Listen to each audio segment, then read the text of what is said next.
This is going to be a super interesting experiment. I thought, what if I recorded myself in the process of writing a script? I've been doing these live streams of reading and sort of reviewing, commenting on people's scripts. So I said, what if I put my money where my mouth is and show my process? Not that it's much of a process, but I thought this could be either really interesting or totally boring and worthless, but I'm going to try it. So here goes. So I use Movie Magic Screenwriter, frankly, because someone gave it to me, man, probably 10 years ago or more, and I've upgraded a couple times. And I know Final Draft is kind of the industry standard, I guess, but I have no problem with this. Plus, it gives you some other production tools and stuff. So whatever. So this is like the index card view of that. And the reason I wrote these first four cards so quickly is because literally last night I was thinking to myself, how is the script going to start? And as I go, I'll comment a little bit about the story itself. But right now, I haven't used these index cards much, so I'm just going through and kind of familiarizing myself with how to use them. I'm very bad usually at outlining. Once I open the screenplay software, I just want to write fade in and I want to start writing. So it's pretty tough to do a format. On my other screen that is not showing up in the screen recording, I do have an outline. I have a beat sheet. I'm very big into Blake Snyder's Save the Cat and Save the Cat Returns or whatever it is. Very big on structure. I've read the Robert McKee and I've watched a lot of Film Courage on YouTube, and they have some excellent interviews. I really, really enjoy watching both the screenwriters and probably even more importantly, the script doctors and teachers and stuff like that. And you know what they say about if you can't do, teach. And I'm not going to comment much on that other to say that in screenwriting, it's so much easier to read and review scripts and give what would appear to be pointed and insightful analysis than it is to write one of your own. I've I've proved that a lot of times, and I've had a lot of writers that have given me incredible feedback and just super valuable feedback. And then I read their scripts, and I mean, some of them are good, some of them are surprisingly bad. Um, and I don't know that for sure that there's a correlation between how good someone can review and analyze and how well they can write. I'm not sure. I know some people, I would say, some people try to write and then they realize that they're better at being like a script doctor or something. I don't know how many people go the other way and succeed. You would think that it would be a natural progression, but it's just so hard to write a screenplay. I've written a couple of novels, and I mean, they're not New York Times bestsellers or anything, but it's just so hard to write a screenplay because you have to learn the rules no matter what anyone says. You have to follow them to a certain extent, unless you're just some incredible whiz. And it's just really hard. And I think anyone who is interested or is a screenwriter or trying to be or working at the craft will completely understand and appreciate that and hopefully agree with it. Anyways, I really strayed here and I might have to resync it up. But so this is sort of not really a beat sheet because as you see, I'm sort of writing out scenes. And this, I'm not just writing them off the top of my head. Like I said, I have that other document with the 15 beats and then a few other things and just some random thoughts. And also before I started writing this, I just recorded myself talking probably for 45 minutes working through the story. And it's really amazing to me that the more I've tried that, the better it works, because very rarely do I go back and listen to what I actually said, but just saying it kind of plants it in your mind. I know there's some psychological whatever about that, and it really seems to be the case, and it helps me a lot I do also write it out and take notes and, try to organize and structure. I do a little bit of character work, not as much as I should. That's probably one of my downfalls, I would say, is character as opposed to plot and story and structure. I think my dialogue is generally pretty good, but my character development, at least historically, has not been great. All right, so now that I'm about done with my first 12 cards here, I should say that this idea started as something for a limited series that I actually wrote a pilot for, about a 50-page pilot. And I wrote it for our youngest sons, who are actors in the making, as a vehicle for them and their friends to use. But an opportunity has presented itself to rework it and get a female lead into the central part of the story. And originally, there was a female in this who is still vaguely the same character, but has taken on quite a bit of central importance, because that's the whole point of it, is to put her in the lead. I still want to write the twins into it because it actually works well with the story, and you'll see that as you read ahead here. Now, I should mention a couple things. I don't know if you're listening to me or you're trying to read what I'm writing. I've sped this up 5 times. I think so. It took me 2.5 hours to write this, and I paused, once in a while for whatever, but it's 2.5 hours condensed to 30 minutes. So I guess that's 5 times. And this may turn out to be way too long or way too short, and I may have to go back and adjust this. So I started writing these scenes because I sort of had them in mind already, and then as I wrote, I realized, well, this has got to come next, and this has got to come next. And you'll see me going back and forth to some extent, but I had a pretty good idea of the first act, I guess, although there's still some question in my mind of how this is all going to play out. When you see the screen changing, that's me going and saving this so it doesn't crash, because I had vague memories of Movie Magic crashing in this index card format. And as I said, I usually don't use it that much, but now that I'm using it on this one, I think it's pretty cool. And obviously you can switch things around and shuffle them around and blah, blah, blah, which I'm sure I will. But this is almost literally just going through, based on my notes, based on my audio that I did for myself, and just trying to get the story down. And this was a really great exercise for me, because I sat down at about 8:30 this morning, and just with the little breaks, I powered right through this. It was pretty crazy. And I always have good intentions when I start these outlines and these index cards and stuff, but I think this is the first time that I've gone straight through. And as I said, I know things are going to change, but it was great, and I highly recommend it, whether you do it on actual cards or on a computer or whatever. So as you see, some of these, early on, I've got a couple specific scenes that, at least in my mind, that's how I think I'm going to start the script. But then as I go on, it's basically, here's what I think needs to happen next. And I think I will, there's nothing worse than literally reading what's on the screen. Like if you ever go or are part of a PowerPoint presentation and the person has a bunch of bullet points and all they do is read them. So it's not my intention just to read what I'm writing here, because that would be extremely boring. And even though the quality isn't the best because the font is a little small or the point size is a little small, but hopefully you can still read it to get the gist of it.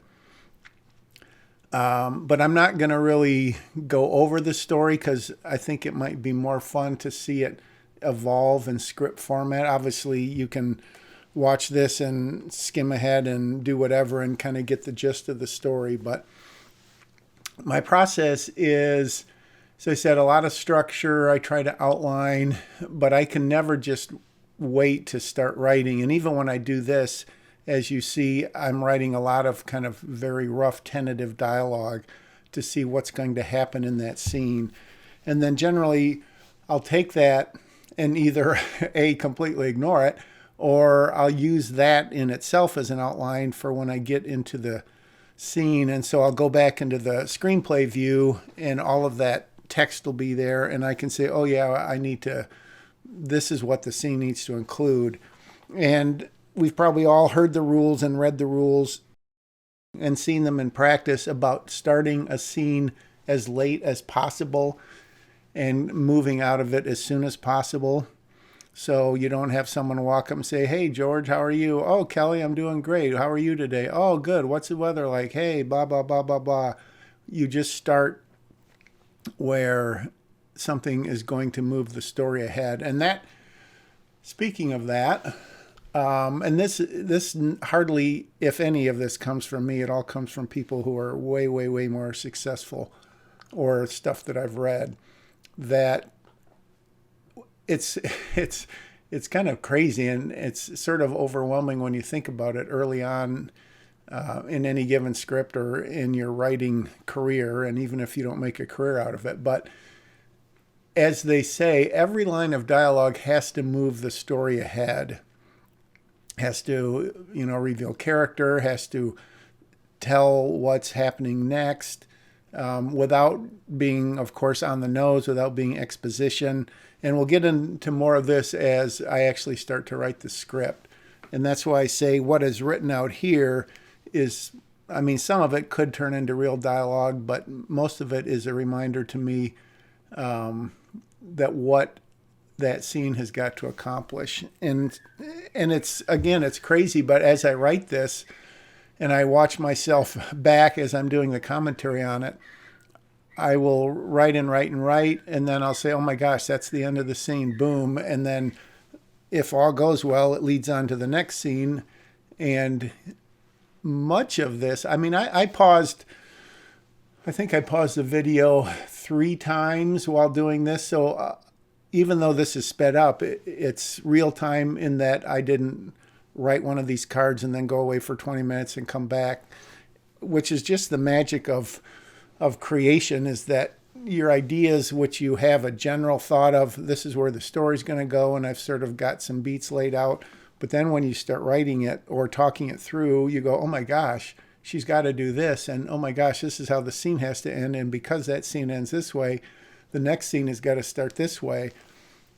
And that's another thing that I see lacking, certainly in my scripts also. I'm not hating on anyone and leaving myself above the fray, but a lot of scripts that I read feel like the scenes, to some extent, could be rearranged and jumbled up, and it wouldn't change the story because the structure just isn't there. It's not, they always say, whether it's a book or a screenplay, it has to be a page turner.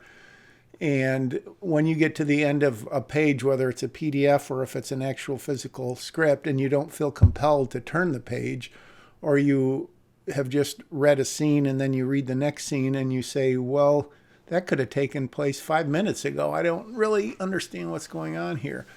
So that is why structure to me is super important. And again, I'm not the king or the prince or maybe the clown prince of structure, but I've read a lot, and I've written a lot, and they have that thing about 10,000 hours, and I haven't added mine up, but I probably pretty close to that, or maybe have passed that mark.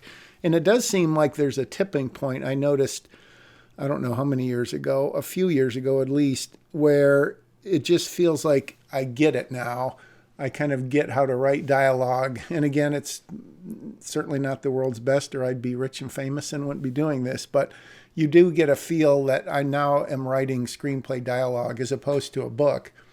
And as I said, I've written a couple of kids' books, or co-written, and just experimented on my own. And, you just go off in a paragraph or two of dialogue or description describing a location, but your brain has just got to completely turn away from that when you screenwrite because it's just not the same. And people who, as I say, novelize or, write like a novel in screenplays, to me, it just doesn't work because it just doesn't work. It's not visual enough. I haven't even been paying attention to what I've been writing here. But so as you see, it started off with a very few specific scenes, and then it went on to kind of the first 10 pages, which is, of course, the setup. And then around page 10 or 11, you've got the inciting incident or the catalyst, depending whose, exact wording you're using, which is the point where something happens that kicks it not into the second act, but is literally the inciting incident or the catalyst that moves the story ahead. Like the classic Raiders of the Lost Ark, when Indiana Jones is talking to the two gentlemen and they tell him about the Lost Ark and that he's got to go find it.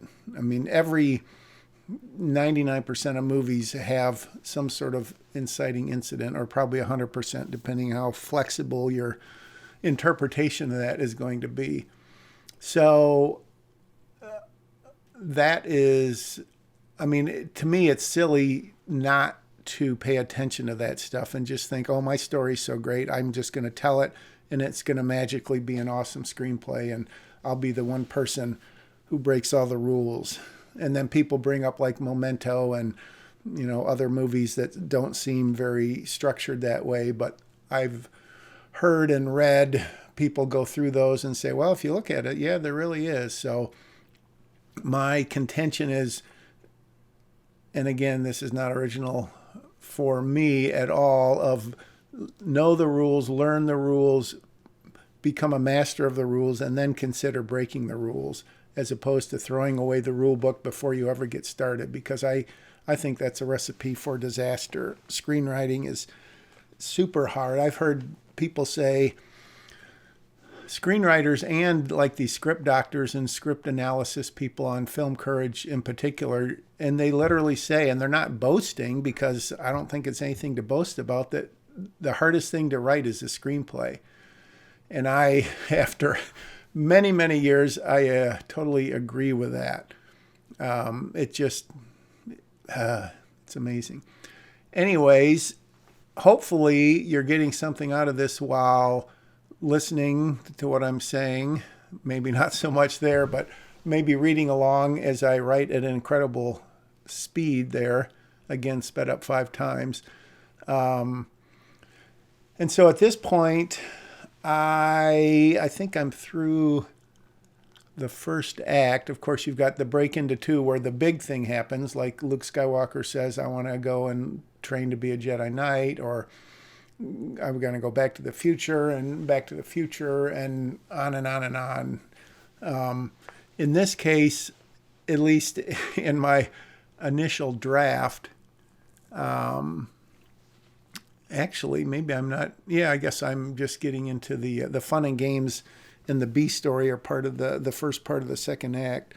So in this case, not to ruin anything for you, but the act break is when Lexi, who has gone up, if you've been, I don't know if you've been reading all this, but I said I'm not going to repeat the story, but she and her friends went up. She went up separately with Holly, who she thinks is her aunt. And again, if you don't want spoilers, or if you're going to watch the movie someday, you can probably stop watching now if you haven't already. But it turns out that she's not really her aunt. But anyways, Holly thinks she's going to wash her hands of this virtual, basically babysitting for all of these years, which she considers what she's been doing. And I don't know if I wrote that down anywhere yet in the script. And so she wants to wash her hands and get on with it. So she was given the assignment to take Lexi up to meet her mom, because now that Lexi's 18, she is legally if she wants to, she could leave the witness protection program, which she has unknowingly been in. And I did do some research on the U.S. Marshals and the Witness Protection Program. So, this isn't 100% accurate and truthful and everything, but close enough for government work, as they say. So I think it is reasonable to assume that something like this could happen. And right now, Holly's motivation is she got into this whole thing, the U.S. Marshals, at a very young age because she thought it would be, not only doing good. Her father, I believe, was in the military. That's part of her backstory that probably will never come out. And so she wanted to give back also, wanted to do something kind of heroic, exciting, adventurous. And one of her first jobs, if not her first job, is to basically babysit this girl whose mother testified against a mob boss, which put him in jail, or did it put him into hiding? We're not sure. It put the mom into jail for 15 years. In the pilot that I wrote, actually the second episode started off with the trial where we see what happened. And in that version, the woman was pregnant. And so actually there was a lot of differences there because the woman was pregnant and the father was there. And then the father, the baby, literally newborn, and the Holly character went off to live. And then, as it turned out, Holly and the man got married because they fell in love. And so the girl grew up knowing that this was her, or thinking that this was her stepmother, which I guess she technically was. But anyways, I'm getting off. But in this version, she presents herself as her aunt. And the little girl was so young when this took place. She has very, very vague memories. I was trying to think at what age a child would have memories of her mom or of something super traumatic like this that happened. So right now I've got the little girl about 3, which I think, she could speak well enough to give a couple lines of dialogue, but she would be young enough that she wouldn't really know what was going on. The newborn angle didn't really work anymore. And I was thinking maybe of having her be 5 or 6, but I thought that might be a little too old. So right now it's 3. It could be 3 or 4. And the other consideration from a practical standpoint is, again, I'm writing this with a particular actress in mind. And my thought process is, would it be better to have the same actress play the younger version of herself as a 22-ish, 23-year-old, and then as a mid-30s, mid to late 30s, both from a practical standpoint, a production standpoint, a money standpoint? And this is just pure speculation because I don't know what the producer, the director, and all that is going to do. But I thought that if it could be the same person, that would be better. And maybe, they would do some CG to her or whatever. Or just, there's a lot of shows, as we all know, movies and TV shows where there's a 10-year gap and it's the same actor or actress. Sometimes that strains credibility and sometimes it doesn't. But so, oh my gosh, bad guys close in. I'm really moving through this script pretty fast. So the second act, following the Blake Snyder, I've got his book right here, as a matter of fact. Save the Cat Strikes Back. That's the one that I've really been going through lately. If you don't have either book, well, I think he wrote Save the Cat Goes to the Movies also, which was the second book. I've never read it, but I think it examines just a lot of movie structure, and I'm sure it's a good book. But Save the Cat Strikes Back is a very, very worthy follow-up to the original Save the Cat, which I also have. And they're both really, really good. Some people poo-poo them because, what if my inciting incident, or what if my catalyst isn't exactly on page 12, or my turning point isn't on 25 and whatever. But like I said, it's better to have structure than to not. So we go through the B story / fun and games, which takes us to the midpoint, which in this early draft, which isn't even a draft yet, it's just sort of an outline, is when I don't even remember what happens, and I can't go back because I don't have control over my, I guess I could, but The midpoint is it's usually either a false victory or a false defeat.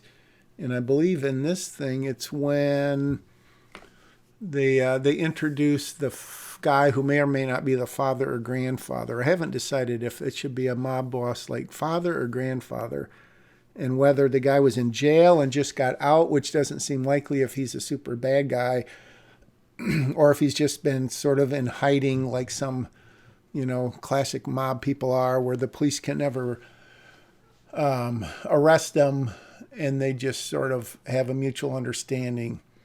But in this version, the guy has found out, or maybe he's known all along, or maybe the mother recently told him, either when she was getting out of jail or something, that, hey, this girl is your daughter or granddaughter.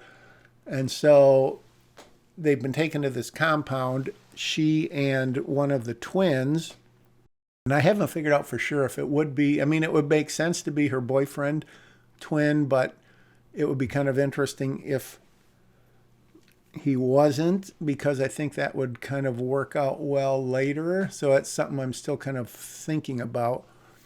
And so they're going to find out, is it really the daughter or not? If it is, I think, as I've written here, and you may have already read, that it's like, oh, you'll be in the lap of luxury and you can go to college, you can have a career, you can stay at this compound and be rich, and hey, your boyfriend could stay too. In the meantime, Holly, the U.S. Marshal character, is she thought she was going to wash her hands of this and go on to a different case. And now, obviously, she has gotten drawn back in because the other two kids find her and tell her what's going on. And she finds out that this was basically a sting operation on the half of the U.S. Marshals. And maybe I need to do some research to see if the U.S. Marshals would really do something like this, or maybe it's the FBI that's sort of taken the case from them. And so maybe that could be kind of an interesting thing where, the FBI is good, but what they're doing is sort of not really underhanded, but they haven't told her the truth, and they're kind of using her. They're obviously using the girl as bait, and their full intention, their only purpose, they're blinded by everything else, tunnel vision, if you will, is to get down, is to take down the bad guy and bring him in, and sort of at any expense. Man, I've been talking a lot. So when Holly finds this out, so one of my thoughts was, in terms of her character, to make her interesting, is that she spent 15 years, being an aunt / mother / caretaker. And so could she help but have motherly instincts? And would those come back to haunt her? Would they turn out to be a good thing or a bad thing? I was weighing the motherly instincts of, do anything it takes to save my girl or save my niece or save whoever, versus the professional, by the book, hey, this is too risky. And so I haven't written a lot of that into what you're seeing here, but I've got a lot of that in my notes. And I hope that's going to come into play where it really, maybe she can balance it, or maybe she goes a little bit one way or the other. And because of that, there's some consequences. But of course, my scripts pretty much always have, oh, look at that, motherly instincts kicked in. I just wrote that. I'm just reading that. So that's kind of my thought right now. Holy cow, I'm almost done with this. Man, I'm a fast writer. No, this has been 30 minutes, I think. So Act 3, what's really nice about Blake's book about Strikes Back is he takes Act 3 and he breaks it out, as you probably saw there, into, I think it's gathering the team, executing the plan, Hightower surprise, dig down deep, executing the new plan. Whereas before it was just third act, finale, action scene or whatever. And he didn't give a whole lot of, how to fill up the guts of that, which he does in this one. So again, I've got a ton of pseudo dialogue in here. I've got some description of vaguely what I think is going to happen. And so typically what happens next in my writing process, well, typically I don't do this much outlining, as I said, but what happens next is, well, there's what happens next and then what I do in real life, or what I think I might do. What I should do is go through this, give it a rest of at least a day or a week or something, and go through here again. In practice, what I typically do is write the fateful fade in and then just go for it. And I think because of this, my script writing takes way, way longer than it should. I write my last script, really, which was Ripple, which, if you haven't read it, I mean, I'm sure everyone always says that their last script was their favorite, but I really, really like this, and I think it's going to do something somewhere someday. But I've probably been writing that for 7 or 8 years, and I've had probably 3. I'm done.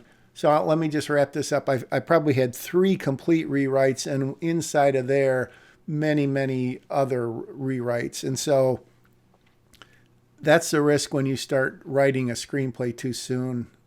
But on the other hand, for me at least, until you do start writing and you get into their heads and they get into your heads, your characters, you don't really know for sure where the story's going to go. And I'm sure we've all had this experience where you think you know where it's going to go, you know where you want it to go, but the characters start leading it in a different direction. It's like, it's really a cool feeling.